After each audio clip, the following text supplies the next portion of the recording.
Sabi, 18 years old ka naman. 18 years old. Pero kahit naman naladagdagan yung age mo, bumabata ka pa rin naman.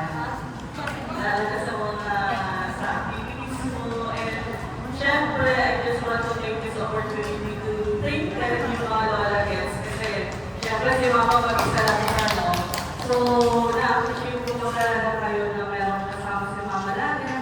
Nag-enjoy siya. Kahit na-busy po kami sa kanya-kanya namin buhay magkakapatid. Dahil may sarili na rin po kami pamilya, mga asawa, gano'n.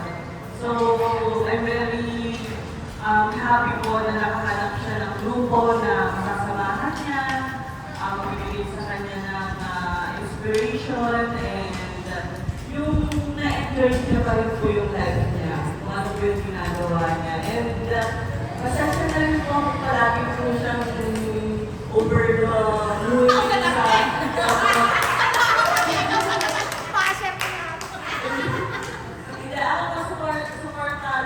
po yung mama ko sa mga ginagawa niya. Masasabi ko lang sa kanya, pwede mong gawin lahat, basta huwag lang kilal. So, kung saan masaya si mama, nakasubak talaga ako sa kanya. Basta, ingatan niya lagi yung sarili niya. And yung ikaka-proud niya, yung ginagawa niya sa life niya, yan, so pagkakaroon po siya. Ano? That's the and syempre si Vice Mayor at kanya mga bahay. Thank you so much. Hindi ko akalain na sa birthday ko ay magkakaroon ng isang panauwi man lang. Thank you so much po.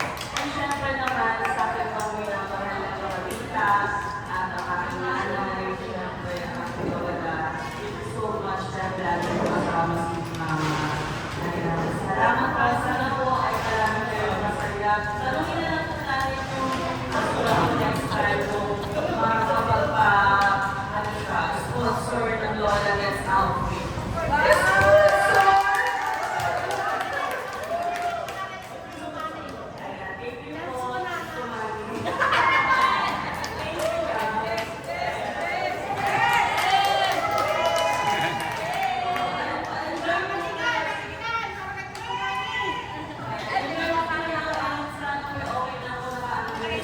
you po. Sige po, kain po kayo ng marami.